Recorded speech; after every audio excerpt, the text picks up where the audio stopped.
سبحانک لا علم لنا الا ما علمتنا انک انت العلیم الحکیم۔ بسم اللہ الرحمن الرحیم۔ پیارے بچوں، آج ہم الدرس الاول الف 1 تا 10 کی آیات کی تشریح کریں گے۔ جس طرح کے شروع میں پہلے درس میں نے آپ کو اس کا شان نزول اور پس منظر بتایا ہے، اب ہم آیات کی تشریح کریں گے۔ بسم اللہ الرحمن الرحیم۔ یسألونک عن الانفال قل الانفال للہ والرسول فاتقوا اللہ واصلحوا ذات بینکم واطیعوا اللہ ورسولہ ان کنتم مؤمنین۔ اے محمد صلی اللہ علیہ وسلم، مجاہد لوگ تم سے غنیمت کے مال کے بارے میں دریافت کرتے ہیں کہ کیا حکم ہے۔ کہہ دو غنیمت اللہ اور اس کے رسول کا مال ہے، تو اللہ سے ڈرو اور آپس میں صلح رکھو، اور اگر ایمان رکھتے ہو تو اللہ اور اس کے رسول کے حکم پر چلو۔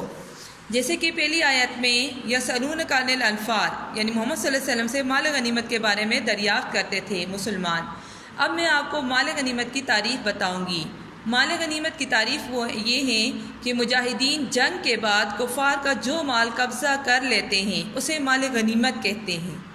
مال غنیمت کی تقسیم کے بارے میں اللہ تعالیٰ نے حکم دیا ہے، وَاعْلَمُوا أَنَّمَا غَنِمْتُم مِّن شَيْءٍ فَإِنَّ لِلَّهِ خُمُسَهُ وَلِلرَّسُولِ وَلِذِي الْقُرْبَى وَالْيَتَامَى وَالْمَسَاكِينِ وَابْنِ السَّبِيلِ، یعنی اللہ نے حکم دیا کہ مال غنیمت کے 5 حصے کیے جائیں گے۔ ٹھیک ہے، حضور پاک صلی اللہ علیہ وسلم نے مال غنیمت کے 5 حصے کیے۔ 5 حصوں میں 4 حصے مجاہدین جو شرکائے جہاد تھے، یعنی جنہوں نے جہاد میں شرکت کیا تھا، ان میں تقسیم فرما دیے، اور 5واں حصہ اللہ اور اس کے رسول کا ہے، جس کے لیے اللہ تعالیٰ نے اس ایک حصے کو مزید 5 حصوں میں تقسیم کرنے کا حکم دیا ہے۔ ٹھیک ہے، اب جن لوگوں نے جہاد میں حصہ لیا تھا اور ان کے پاس سواری بھی تھی تو ان کو 2 حصے دیے گئے، یعنی ایک حصہ ان کی سواری کا اور ایک حصہ اس شخص کا جس نے جہاد میں شرکت کی تھی۔ اب مال غنیمت میں ایک ہے مال فے۔ مال فے کون سا مال ہے؟ مال فے وہ مال ہوتا ہے جو بغیر لڑائی کے مسلمانوں کے قبضے میں آ جائے۔ ٹھیک ہے، یعنی مسلمان جو ہے کفار سے جنگ کرنے کے لیے گئے تھے لیکن جنگ نہیں ہوئی اور کفار خوف کے مارے بھاگ گئے اور اپنا مال چھوڑ دیا۔ اب جو ان سے مال رہ گیا ہے اور وہ مسلمانوں کے قبضے میں آ گیا، اس کو کہتے ہیں مال فے۔ اس کے بارے میں حکم ہے کہ وہ حاکم وقت، یعنی وقت کا جو حکمران ہے، اس کو بیت المال میں جمع کرے گا اور اسے عوام کی فلاح و بہبود کے لیے استعمال کیا جائے گا، یعنی جو مال فے ہوگا وہ مجاہدین میں تقسیم نہیں ہوگا۔ اب شروع میں جو اللہ تعالیٰ نے فرمایا، یعنی جب پہلی جنگ ہوئی اور مسلمانوں کو بہت زیادہ مال غنیمت ملا تو مسلمان آپس میں لڑنے لگے اور کہنے لگے کہ یہ مال ہمارا ہے، کیونکہ جیسے کہ میں نے آپ کو پس منظر میں بتایا ہے کہ مسلمان ہر کوئی یہ دعویٰ کرنے لگا کہ یہ مال ہمارا ہے کیونکہ ہم نے زیادہ اس میں جہاد میں زیادہ حصہ لیا ہے۔ تو اللہ تعالیٰ جب یہ لوگ آپس میں لڑنے لگے تو اللہ تعالیٰ نے یہ صورت نازل فرما دی اور مسلمانوں کو کہہ دیا کہ یسألونک عن الانفال قل الانفال للہ والرسول، یعنی یہ مال جو ہے وہ اللہ اور اس کے رسول کا ہے، تم آپس میں لڑائی نہ کرو، ٹھیک ہے، اور اللہ اور اس کے رسول کی اطاعت کرو اگر تم مسلمان ہو۔ انما المؤمنون الذین اذا ذکر اللہ وجلت قلوبہم واذا تلیت علیہم آیاتہ زادتہم ایمانا وعلی ربہم یتوکلون۔ مومن تو وہ ہیں جب اللہ کا ذکر کیا جاتا ہے تو ان کے دل ڈر جاتے ہیں، اور جب انہیں اس کی آیتیں پڑھ کر سنائی جاتی ہیں تو ان کا ایمان اور مضبوط ہو جاتا ہے، وہ اپنے پروردگار پر بھروسہ کرتے ہیں۔ مومنوں کی ایک بڑی صفت یہ ہے کہ جب ان کے سامنے اللہ کی آیات پڑھ کر سنائی جاتی ہیں یا جب ان کے سامنے اللہ کا ذکر کیا جاتا ہے تو ان کے دل ڈر جاتے ہیں۔ مطلب یہ ہے کہ اللہ تعالیٰ کی عظمت اور محبت ان کے دلوں میں بھری ہوئی ہے۔ پھر کیا ہے کہ اللہ اور اس کے رسول کی اطاعت کرتے ہیں۔ مومنوں کی ایک صفت یہ ہے کہ وہ اللہ اور اس کے رسول کی اطاعت کرتے ہیں، یعنی مومن اس کوشش میں لگے رہتے ہیں کہ وہ اللہ تعالیٰ کے احکامات کو مانیں اور اس کے رسول کی پیروی کریں اور شیطان کے بہکاوے میں نہ آئیں۔ اب ہے ایمان کی مضبوطی، زادتہم ایمانا، ایمان کی مضبوطی۔ مومنوں کی ایک صفت یہ بھی ہے کہ جب ان کے سامنے اللہ کی آیات پڑھ کر سنائی جاتی ہیں تو ان کا ایمان بڑھ جاتا ہے اور ان کا ایمان اور زیادہ مضبوط ہو جاتا ہے۔ وَعَلَىٰ رَبِّهِمْ يَتَوَكَّلُونَ، وہ اپنے رب پر بھروسہ کرتے ہیں۔ اب مومنوں کی ایک صفت یہ ہے کہ مومن ہر حال میں اللہ پر بھروسہ کرتا ہے، مشکلات سے نہیں گھبراتا اور اپنا ہر کام اللہ کے سپرد کرتا ہے۔ الَّذِينَ يُقِيمُونَ الصَّلَاةَ وَمِمَّا رَزَقْنَاهُمْ يُنْفِقُونَ، اور وہ جو نماز پڑھتے ہیں اور جو مال ہم نے ان کو دیا ہے اس میں سے نیک کاموں میں خرچ کرتے ہیں۔ ٹھیک ہے، مومن نماز کا قیام، الَّذِينَ يُقِيمُونَ الصَّلَاةَ، نماز کا قیام۔ مومنوں کی ایک بڑی صفت یہ ہے کہ وہ ہر حال میں نماز قائم کرتے ہیں، یعنی یہاں نماز کی اقامت کا ذکر ہے، اور اقامت کا مطلب ہے کسی چیز کو سیدھا کھڑا کرنا، یعنی نماز کو پورے آداب و شرائط کے ساتھ ادا کیا جائے، جس طرح خاتم النبیین صلی اللہ علیہ وسلم نے اپنے قول فعل سے واضح کیا ہے۔ پھر کیا ہے؟ اولئک هم المؤمنون حقا، یہی سچے مومن ہیں، لہم درجات عند ربہم ومغفرۃ ورزق کریم، اور ان کے لیے پروردگار کے ہاں بڑے بڑے درجے اور بخشش اور عزت کی روزی ہیں۔ اب یہاں پہ ہیں وَمِمَّا رَزَقْنَاهُمْ يُنْفِقُونَ، یعنی جو مال ان کو اللہ نے دیا ہے وہ اس میں سے اللہ کی راہ میں خرچ کرتے ہیں۔ خرچ کرنے سے مراد یہ ہے کہ وہ اس میں سے خیرات، زکوٰۃ وغیرہ ادا کرتے ہیں۔ ٹھیک ہے، اللہ تعالیٰ فرماتے ہیں کہ جن میں یہ تمام صفات پائی جائے گی تو یہی لوگ ہیں سچے مومن، اور اللہ تعالیٰ نے ان کے لیے بڑے بڑے درجے تیار کیے ہیں، یعنی ان کے لیے مغفرت ہے اور عزت والی روزی ہے۔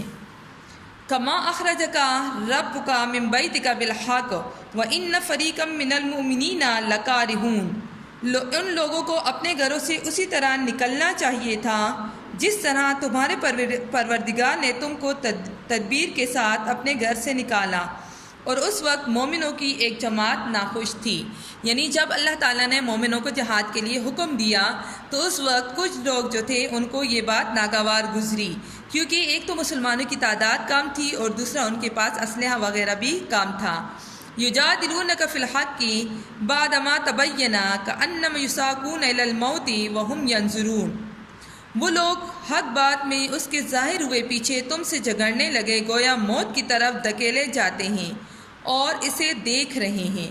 یعنی جب ان کو جہاد کا حکم دیا گیا تو کچھ لوگوں کو یہ بات ناگوار گزری اور وہ آپس میں لڑنے لگے۔ وہ کہہ رہے تھے، کیونکہ ایک طرف تو شیطان بھی ان کو بہکا رہا تھا، ان کو کہتا ہے کہ تم بے وقوف لوگ ہو، تمہیں کیا ہو گئے کہ نہ تو تمہارے پاس اسلحہ ہیں اور نہ ہی تمہارے پاس تعداد ہے، پھر بھی تم لڑنے کے لیے جا رہے ہو، گویا تم خود اپنے آپ کو موت کی طرف دھکیل رہے ہو۔ وَإِذْ يَعِدُكُمُ اللَّهُ إِحْدَى الطَّائِفَتَيْنِ أَنَّهَا لَكُمْ وَتَوَدُّونَ أَنَّ غَيْرَ ذَاتِ الشَّوْكَةِ تَكُونُ لَكُمْ وَيُرِيدُ اللَّهُ أَن يُحِقَّ الْحَقَّ بِكَلِمَاتِهِ وَيَقْطَعَ دَابِرَ الْكَافِرِينَ، اور اس وقت کو یاد کرو جب اللہ تم سے وعدہ کرتا تھا کہ ابو سفیان اور ابو جہل کے دو گروہوں میں سے ایک تمہارا مسخر ہو جائے گا، اور تم چاہتے تھے کہ جو قافلہ بے شان و شوکت یعنی بے ہتھیار ہیں وہ تمہارے ہاتھ آ جائیں، اور اللہ تو چاہتا ہے کہ اپنے فرمان سے حق کو قائم رکھے اور کافروں کی جڑ کاٹ کر پھینک دے، تاکہ سچ کو سچ اور جھوٹ کو جھوٹ کر دے، گو مشرک ناخوش ہی ہوں۔ یعنی اللہ تعالیٰ نے فرمایا کہ میں نے تم سے جب وعدہ کیا کہ دو جماعتیں ہیں، یعنی ایک ابو جہل کا گروپ ہے اور ایک ابو سفیان کا۔ ابو جہل کا جو گروہ تھا وہ جنگی گروہ تھا اور ابو سفیان کے پاس تجارتی قافلہ تھا، تو مسلمانوں کو حکم دیا کہ ان دونوں قافلوں میں سے ایک کے ساتھ تمہاری لڑائی ہوگی۔ ٹھیک ہے، جب ان کو کہا گیا کہ تم کس سے لڑائی کرو گے تو مسلمانوں نے جب مشورہ مانگا حضور پاک صلی اللہ علیہ وسلم نے مسلمانوں سے، تو انہوں نے کہا کہ ہم تجارتی قافلے پر حملہ کریں گے، کیونکہ تجارتی قافلے کے پاس مال غنیمت بہت زیادہ تھا، اس لیے انہوں نے کہا کہ اس طرح ہمیں مال غنیمت بھی مل جائے گا اور ہمیں کوئی نقصان بھی نہیں پہنچے گا۔ لیکن اللہ نے فرمایا کہ نہیں، حملہ ہوگا یعنی لڑائی ہوگی تو وہ جنگی لشکر کے ساتھ، یعنی ابو جہل کا جو لشکر ہے اس کے ساتھ ہوگی، اور اللہ تعالیٰ نے فرمایا کہ میں اپنے کلمے سے یعنی اپنے فرمان سے حق کو قائم کر دوں گا اور کافروں کی جڑ کاٹ کر پھینک دوں گا۔ لِيُحِقَّ الْحَقَّ وَيُبْطِلَ الْبَاطِلَ وَلَوْ كَرِهَ الْمُجْرِمُونَ، تاکہ سچ کو سچ اور جھوٹ کو جھوٹ کر دے، گو مشرک ناخوشی ہو۔ یعنی اس سے مراد یہ تھی کہ اللہ تعالیٰ اپنی طاقت، ٹھیک ہے، اور اللہ تعالیٰ اپنی مدد اور طاقت سے مسلمانوں کو جو جنگ جیتنے کے لیے ان کو مدد دی تھی، اللہ تعالیٰ کافروں کو یہ بتانا چاہتے تھے، ان پہ یہ ظاہر کرنا چاہتے تھے کہ جن کے ساتھ اللہ کی مدد ہوتی ہے انہیں کوئی شکست نہیں دے سکتا۔ استستغیثون ربکم فاستجاب لکم انی ممدکم بألف من الملائکۃ مردفین، جب تم اپنے پروردگار سے فریاد کرتے تھے تو اس نے تمہاری دعا قبول کر لی اور فرمایا کہ تسلی رکھو، ہم 1000 فرشتوں سے جو ایک دوسرے کے پیچھے آتے جائیں گے تمہاری مدد کریں گے۔ یعنی جب حضور پاک صلی اللہ علیہ وسلم جنگ کی رات اللہ تعالیٰ سے دعا فرما رہے تھے کہ ہماری مدد فرما، تو اللہ تعالیٰ نے فرمایا کہ میں نے تمہاری دعا قبول کر لی اور میں تمہیں 1000 فرشتوں کی مدد دوں گا جو ایک دوسرے کے پیچھے لگاتار آئیں گے۔ وما جعلہ اللہ الا بشرا ولتطمئن به قلوبکم وما النصر الا من عند اللہ ان اللہ عزیز حکیم، اور اس مدد کو اللہ نے محض بشارت بنایا کہ تمہارے دل اس سے اطمینان حاصل کرے، اور مدد تو اللہ ہی کی طرف سے ہے، بے شک اللہ غالب حکمت والا ہے۔ یعنی اللہ تعالیٰ فرماتا ہے کہ فرشتوں کی مدد جو ہے وہ ایک بہانہ ہے، یعنی ایک تسلی ہے مسلمانوں کے لیے۔ اصل مدد جو ہے وہ اللہ کی ہیں۔ اگر اللہ چاہتا تو 313 کو اتنی طاقت دیتا کہ وہ 1000 کو شکست دے دیتے، لیکن مسلمانوں کے حوصلہ بڑھانے کے لیے اللہ تعالیٰ نے یہ مدد کا وعدہ کیا کہ میں تمہیں 1000 فرشتوں کی مدد دوں گا، کیونکہ اللہ تعالیٰ نے انہیں 1000 فرشتوں کی مدد دی، اور اس طرح مسلمان جو ہیں یہ جنگ جیت گئے اور کفار کو شکست ہوئی۔